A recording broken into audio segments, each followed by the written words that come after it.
Hello, everyone. My name is Jacqueline, and I'm the Community Science Outreach Coordinator for the Pacific Grove Museum of Natural History. And welcome to Digital Science Saturday, Funky Fungi Live. Today, I have with me Joe Narvaez, who's a park ranger for the Monterey Peninsula Regional Parks District, who is going to talk to us about mushrooms today. Again, if you have any questions or comments, please feel free to use the chat or the reactions to raise your hand at any time. He's going to give us a little bit of a talk about what he does and why he loves mushrooms, and we'll be happy to answer questions as well. So take it away, Joe. All right, yeah, so thank you, Jacqueline, and thanks for what you do at the PG Museum. I've been enjoying the museum since I was a kid. I grew up around here, and I like to hike in the woods, and that's kind of what started me out on mushrooms. I see a familiar mushroom year after year, and when I was younger, I got a book and identified them and got into mushrooms. As you mentioned, I'm a ranger at Garland Park in Carmel Valley, so I'm out in the woods all the time, and I see mushrooms constantly throughout the seasons, and I appreciate them. And in the winter and spring, I lead a hike, mushroom appreciation hike through the Carmel Valley Association.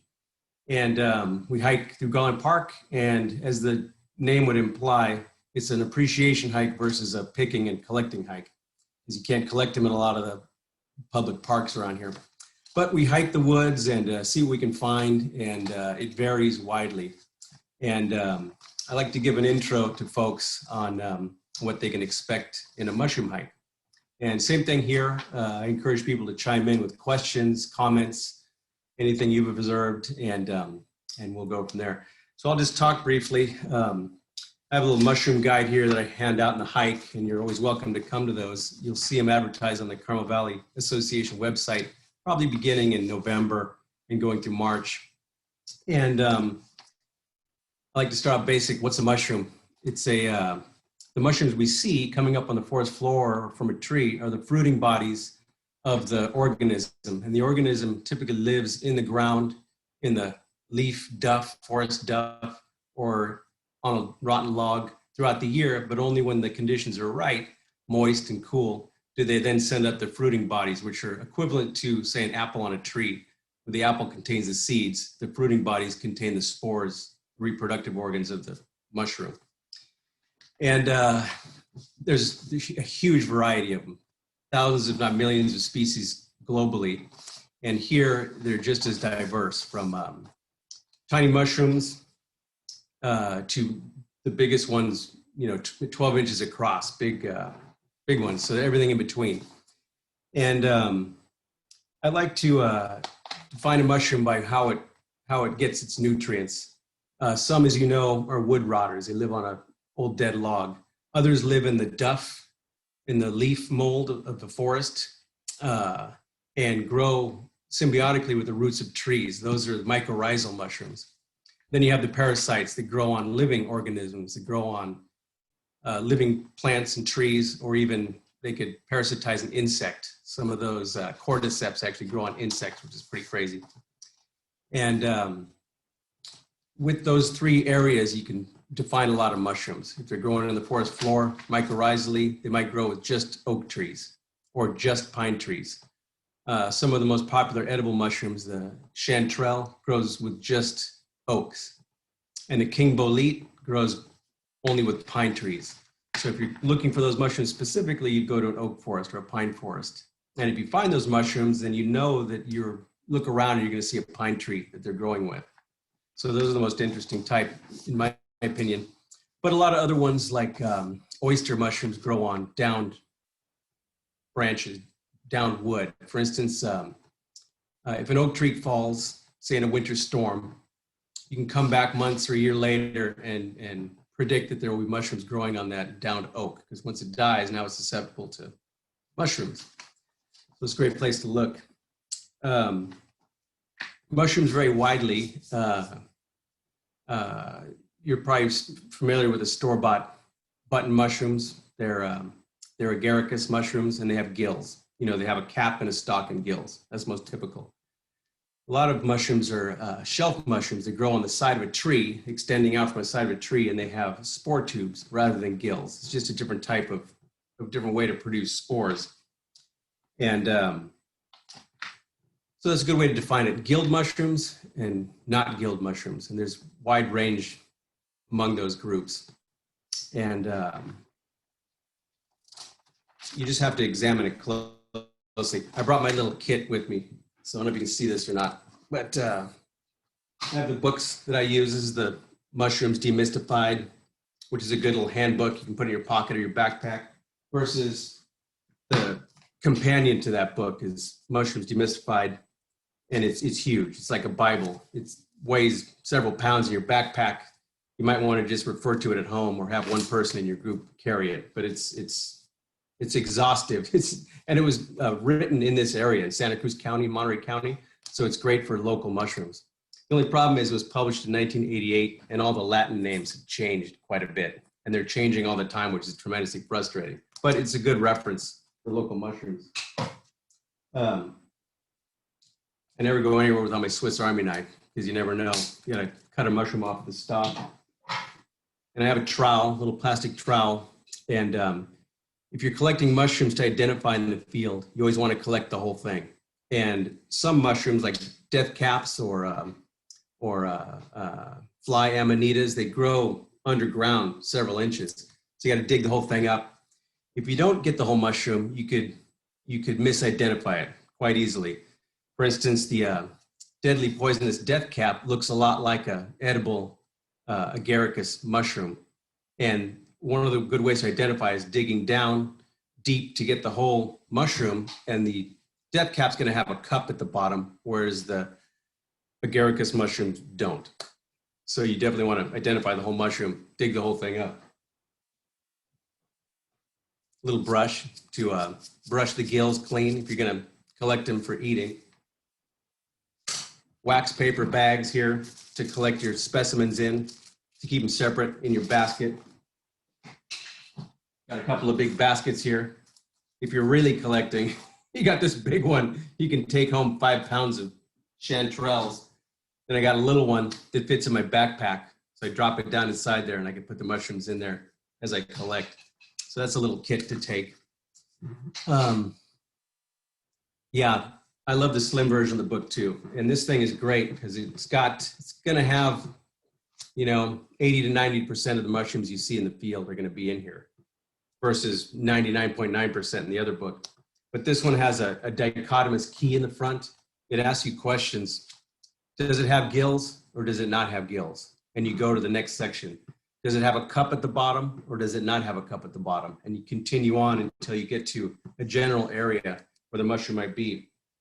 I described the death cap versus agaricus, and it'll split it into those two categories and go to that section, identify it. Oh, I see Mary Dayton. Hi, Mary. Nice to see you. Mary Dayton is one of PG Museum's great docents. Hi, Joseph. How are you? Good. How are you? Good. Hey, Mary, have we gone on a mushroom hike together?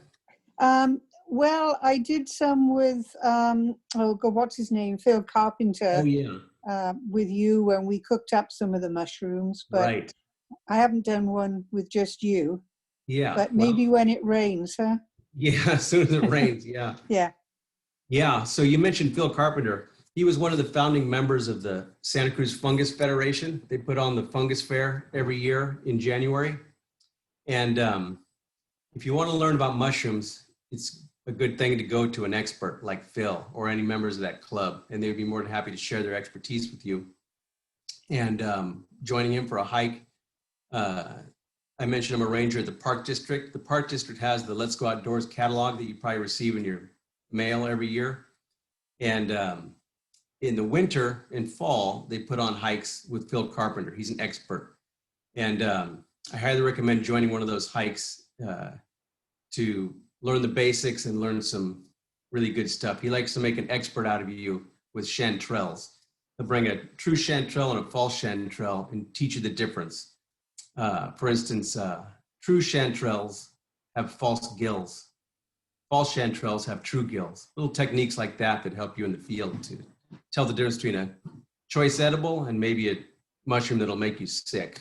It's good to know these things. Yeah, so that catalog that comes out with the Park District, they're a similar hike to what I do in there. Some of the volunteers with the Park District do a mushroom appreciation hike like I do. And you can do those quick and easy hikes for an hour or two, or you can join the more detailed one with Phil Carpenter, mushroom expert, that probably go over 3 or 4 hours. He gives you an introduction, a slideshow, kind of a mushrooms 101, learning the parts of a mushroom, techniques in collecting and foraging. And then he does a hike. You probably collect some mushrooms and come back to the room and identify them right there with the field guides and his knowledge. So it's a great class. I highly recommend it. So people in these hikes and the classes often ask, they come for a reason. I like to ask them why they're there. Some people just love mushrooms. They're pretty cool. Other people are there because they want to learn how to collect them to eat them because they're delicious mushrooms. And then other people want to learn other things you can do with mushrooms because it's not just for eating them. You can dye wool and other natural fibers with mushrooms. Some have medicinal values, and there's all sorts of things you can do with them other than that. But if you are collecting or foraging, you got to know how to do it and where to do it. For instance, at Garland Park where I work, it's not allowed. So you can't do it there. You can appreciate them all you want without collecting them, but once you collect them, you could get a citation. Same thing with places like Point Lobos. They will definitely write you a ticket, especially going with a basket like I have right here. But places to collect are private properties. If you have a friend or someone who has some acreage, especially places like the Santa Lucia Preserve or Pebble Beach, those are great places to collect. You have permission to do it. You got a beautiful pine forest or an oak forest, and you can collect all sorts of great mushrooms. Some parks, I think like the national parks down in Big Sur, Los Padres National Forest, they do allow you to collect a certain amount each day. So you can, I don't know if you can need a permit or not, but you can do it in some places like that. And then there's some places that are allowed, like public rights of way, like on Garden Road in Monterey. There's a public right of way along roadways and other access places. It's a popular place to collect. Pebble Beach is another good one along their trails. So I cannot definitively say whether it's allowed or not, but people do it, and it's okay. It seems like it's an okay thing to do there. So yeah, so talking about mushrooms throughout the year, it's a weird time to have mushroom class in August because there aren't a lot out there. When it rains, it spores, you know that saying? And it's true, most of the mushrooms occur in the rain, starting in November and ending maybe March or April. But there are mushrooms that occur this time of year too, for various reasons. Some just like the summertime. The one on the cover of this book, that one right there, is a summer-loving mushroom. It's it's called the Prince, and it grows in the summertime. I've seen them growing in Garza's Canyon in Garland Park in August. So you might actually see mushrooms all year round. There's another one called the stalked puffball. It loves the summertime for some reason. It just needs a little bit of moisture in the ground. It can be dried, cracked earth, but it's mycelium are down underground, and they sense the right time to spore. And it's a puffball that releases its spores off the top of this puffball in the summertime. And there are some mushrooms that don't even need rain to grow. The oyster mushrooms that grow on oak, dead oak, they'll start growing when the moisture in the air is enough. When it's humid enough and there's enough humidity, they'll start fruiting in early November before it even rains because there's enough moisture in the air. So they grow year round and you will find them. I saw some agaricus growing the other day on a well-watered lawn, kind of a little overwatered, and they were growing there in a cluster of them, and it was July. So you can see them year round if you know where to look, if you're lucky enough to see them. I'm going to see if there's some questions here.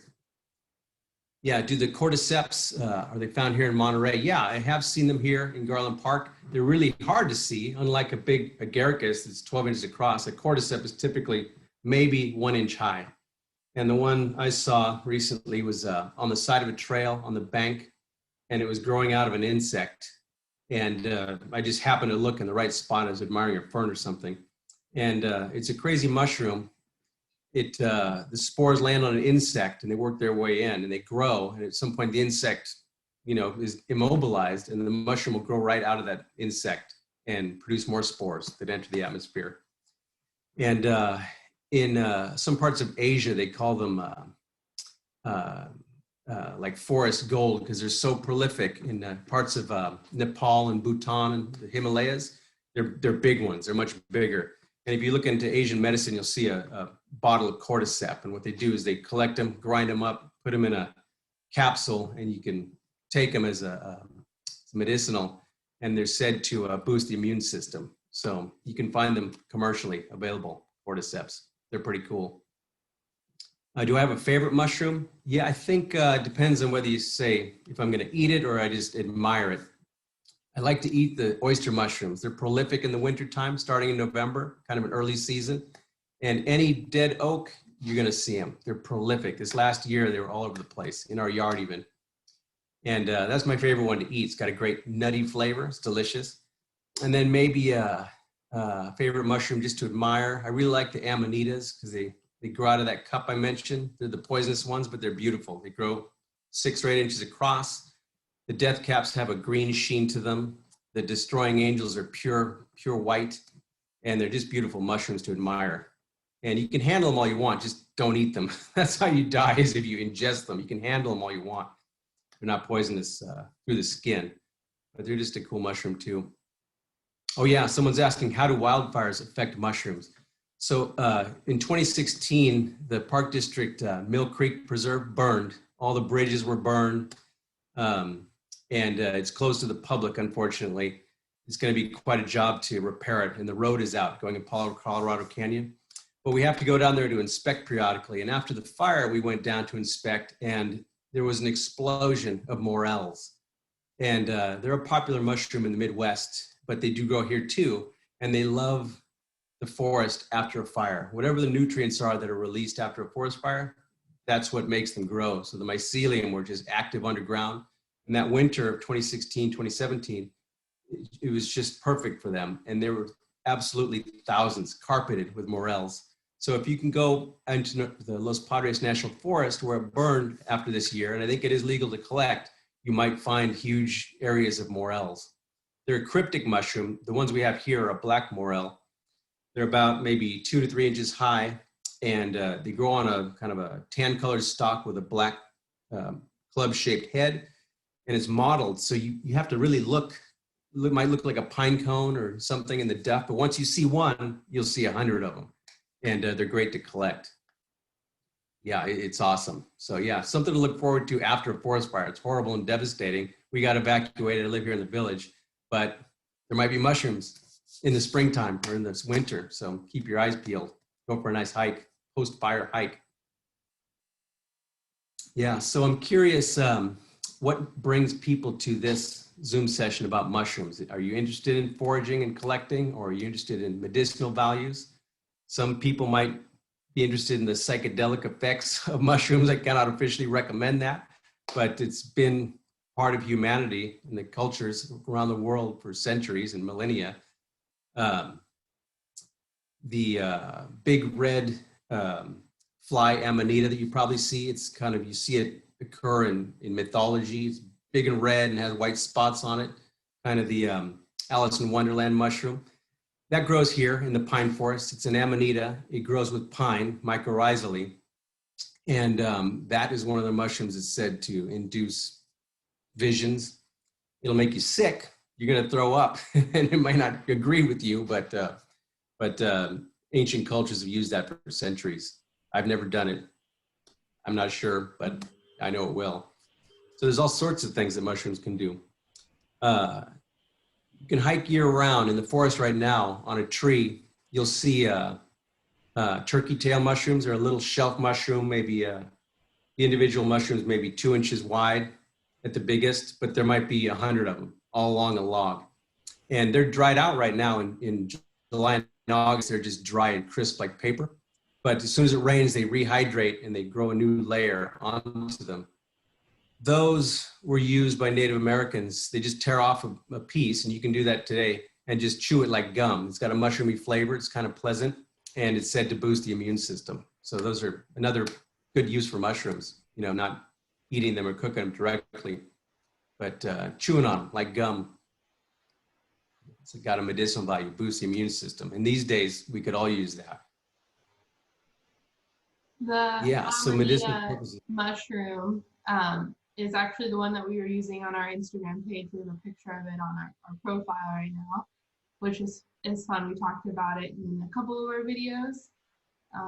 And then I can just start off why I like mushrooms. I like their role in our ecosystems. They do so much, and they hold such a large niche in forests of all kinds, which is incredible. Yeah, one big category of mushrooms is they call them wood rotters. They live on a tree falls in the forest, and they immediately colonize it within days or weeks. You'll see them growing on it, and the mycelium goes throughout the wood, and it rots that log down, and within a year or two, it's into the forest floor. It's amazing how quickly they can work. Oyster mushrooms are one of those wood rotters, and yeah, if it weren't for mushrooms, we'd have even more fuel for these fires to burn in our forests, but they do a good job of reducing that fuel. I see Julia is interested in foraging and also appreciating and eating them. Yeah, so I'll give you my top 3 or 4 mushrooms for eating. I think I mentioned the oyster, which is quite prolific on oak, and they can be, you know, 6 inches around. They're a shelf mushroom, and they're excellent. The chanterelles are a mycorrhizal mushroom that grow amongst oak. There's a lot of them down in the Big Sur area in Carmel Valley here. And they grow in the springtime. So February, March, April is when you want to look for those, versus November, December for the oysters. Then you've got the king boletes and other boletes. They grow in November, another early season mushroom. They get huge. I've seen them 5 pounds mushrooms. And those mushrooms are great because you can slice them, put them in a dehydrator and dry them, put them in a jar, and throughout the year you can have sliced boletes, king boletes for your Italian dish. You take them out, you can chop them up, rehydrate them, put them in your recipe. It's great. And then what's another good edible here? So agaricus's, like the one on this cover here, there's a lot of them. The store-bought mushroom is one of these. And they're just a good mushroom. They're everywhere. They are a little tricky to identify because some of them will make you sick, but the others are choice edibles. So you really do need this book, and you really do need to identify whatever you pick 100%. It's easy to do with chanterelles, easy to do with oysters, a little more tricky with the agaricus's. So learn how to use this book. It's got the dichotomous keys in there. You know, is it white? Is it brown? Is it gilled? Is it not gilled? Does it grow out of a cup? Does it not? And get good at that.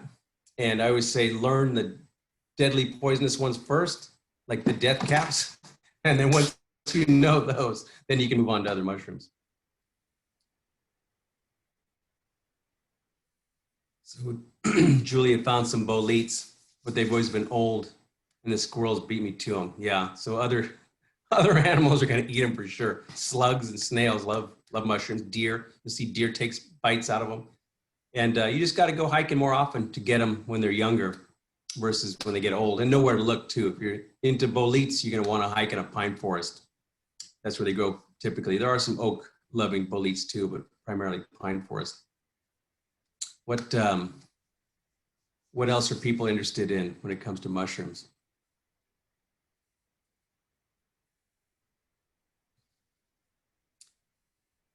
Yeah, I mostly just appreciate them actually. When I go for a hike or while I'm at work, I work at Garland Park, I just see all sorts. Last year we saw a crazy one called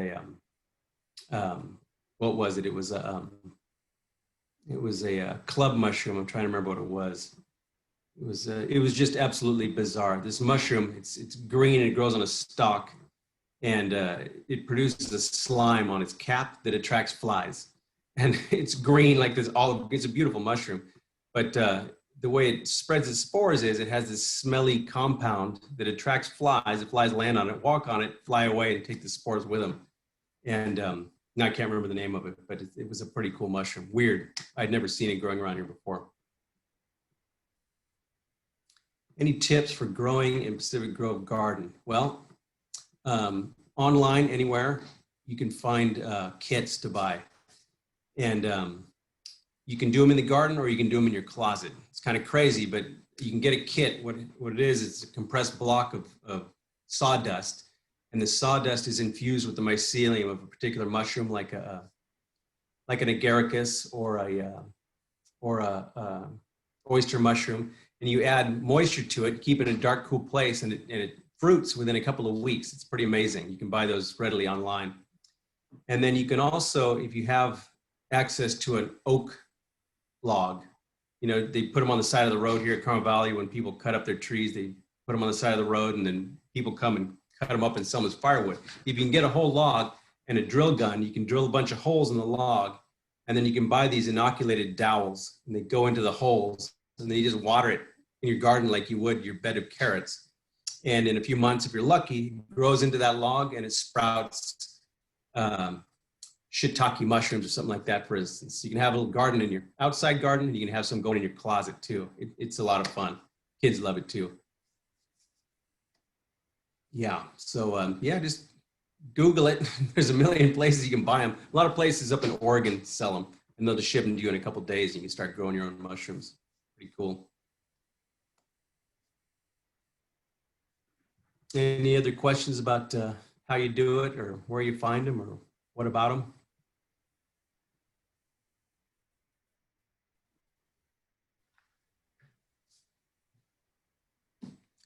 Yeah.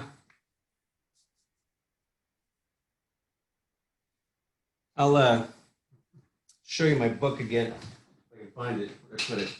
There it is. So back to this one. It's broken down by mushroom type. We talked about agaricus and we talked about amanitas, but there's a million types. It helps to learn the Latin names, because oftentimes the Latin names are descriptive of what the mushroom is. Like oak-loving bolete is a Boletus dryophilus, which means in Latin, oak-loving bolete. And it helps to know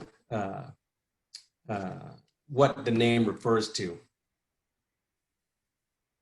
There's a Western jack-o'-lantern. This is actually considered a false chanterelle. It kind of vaguely looks like a chanterelle. It's orange. It has kind of stumpy gills. It may be grown out of the ground. And it's in the genus Omphalotus olivescens. So I mean, it kind of has a green tinge to it, olive colored. And it glows in the dark. Pretty crazy. There's actually mushrooms that fluoresce, and this jack-o'-lantern is one of them. You're going to find it on dead oak typically. It's poisonous. Don't eat it. Only vaguely looks like a chanterelle. Here's a crazy one. I showed you my trowel. I never hike without it when I'm looking for mushrooms. This one's called a Redwood Rooter. Right here, you can hardly see it. Here's the mushroom you see sticking out of the ground, maybe 4 or 5 inches, and then the root extends down into the ground another foot. It's incredibly deep. It's called the Redwood Rooter. I've only seen one here at the Frog Pond Preserve in Delray Oaks. And my tendency is to dig down and get the whole mushroom, and I had to keep digging and digging and digging some more, and finally got this 8 or 9 inch root out of the ground and knew immediately it was a Redwood Rooter. So it helps to make sure you get the whole mushroom before you identify it. Someone's asking where are some of your places to hike and appreciate mushrooms. So I work at Garland Park. I'm fortunate to work outdoors, and I'm there all the time, and I appreciate them there. And when I clock out, I go home and get the dog and come back and go for a hike. So I'm there a lot. And you may have hiked at Garland. There's the main entrance, but there's another half a dozen trailheads all up and down Carmel Valley. And the main entrance is good, but you've also got Garza's Canyon. And Garza's Canyon goes back a mile into Redwood Canyon. And that's where I've seen the prints, that big agaricus, and all sorts of mushrooms. And then deeper into the valley, Garland Park extends to the Con Ranch Preserve. You need a permit to get there because there's only 10 parking spaces, but it's easy to get online, nprp.org. And it's another beautiful spot, the Con Ranch. So there's a wide variety of habitats. Pebble Beach is excellent because it's a pine forest. There's going to be a lot of boletes, king boletes out there and all sorts. And believe it or not, Ryan Ranch, you know, all the medical buildings up there, they all butt up against the forest. It's the city of Monterey, and that's a beautiful oak forest. And you can hike behind those buildings, and they're great, great spots for a wide variety of mushrooms growing there.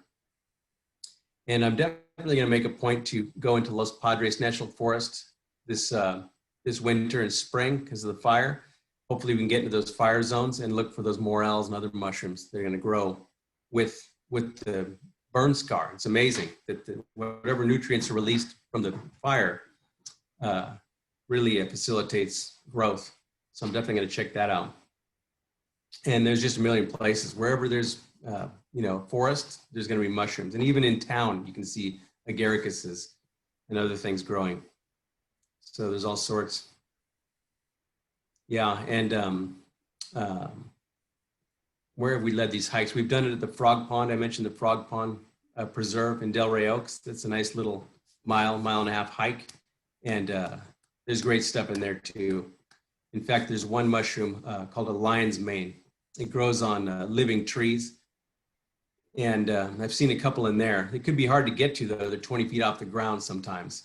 But it's actually a tooth mushroom. Instead of gills or spore tubes, it's got teeth, and they're little protrusions that come off the bottom of what would be a cap, and they're like little icicles. And on those icicles is where the mushroom produces its spores. It's called a tooth fungus. So that's a cool one. I'm sure people can mention where they've seen mushrooms growing, whether it's their yard or favorite park or in town, somewhere like that, because they're everywhere.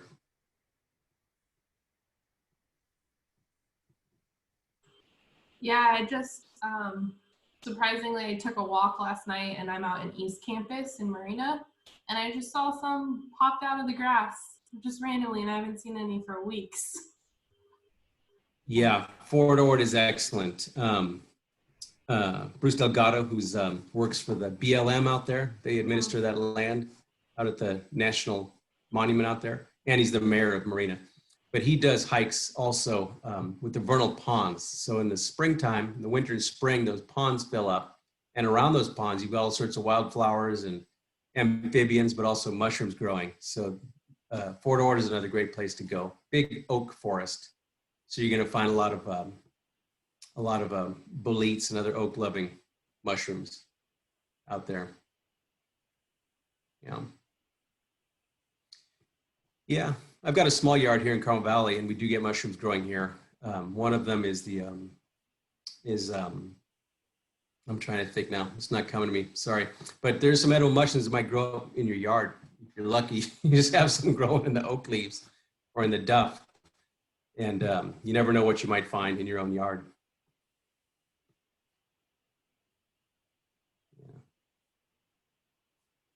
All right. Well, Jacqueline, do you have any other questions that I could help with, or any areas? I don't have any more questions. I think fantastic job with your talk. If anybody else has any questions, please feel free to chime in or type them in the chat.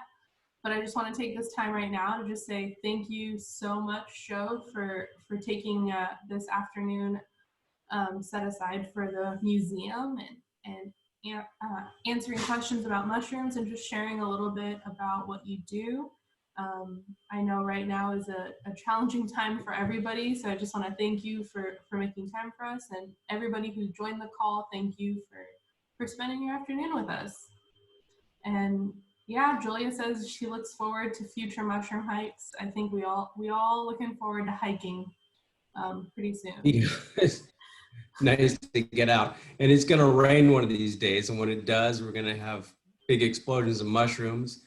And look at that Let's Go Outdoors catalog with the Park District. There will be some mushroom hikes there. I'll be doing them with the Carmel Valley Association, and there will always be an opportunity, and it's always great, and I just encourage folks to get out and appreciate mushrooms. I do see one more question I'd like to ask before we go though. What types can you dye materials with around here? There are a few around here. One is called a dead man's foot. It's kind of like a puffball that grows out of the ground. It's a weird misshapen brown mushroom, just bursts out of dry earth typically. Dead man's foot, that's one of them. Also, there's the dyer's polypore. It looks like a shelf mushroom, but it grows out of the ground in concentric rings, and it grows in pine forest. And then also that jack-o'-lantern mushroom I mentioned earlier grows on dead wood. That's another one that you can use to dye. And you can dye natural materials with them, cotton or wool. And then you need some sort of an agent to fix it with, whether it's vinegar or something else. I've never done it personally, but I know people who have. And I always recommend the Santa Cruz Fungus Festival on the second weekend of January every year in Santa Cruz. There's all sorts of resources like that at that fair. Highly recommend it. Fantastic. Thank you so much. Before we get off, I'm going to just do a quick plug. The California Biodiversity Day is September 9th, and the Pacific Grove Museum of Natural History is celebrating biodiversity by doing a month-long bio blitz through iNaturalist. So if you don't have an iNaturalist account now, please sign up, and we're going to be taking note and log of all of everybody's collections. So with iNaturalist, you take a picture of an organism you see in the wild. It could be a plant, it could be an animal, it could be a fungi, and get it ID'd through the app or through the desktop. It's going to be automatically added to the Pacific Grove Museum's collection, and we'll have a raffle winner at next Science Saturday. So just keep an eye out for that for whoever has the most submissions and the most IDs through iNaturalist, the Pacific Grove Museum's month-long bio blitz. So just wanted to plug that. Hopefully it'll get us all outdoors with some physical distancing hikes and just able to get outside and enjoy the nature around us. So thank you everybody, and we hope to see you real soon. Thank you, Jacqueline. Bye, Mary.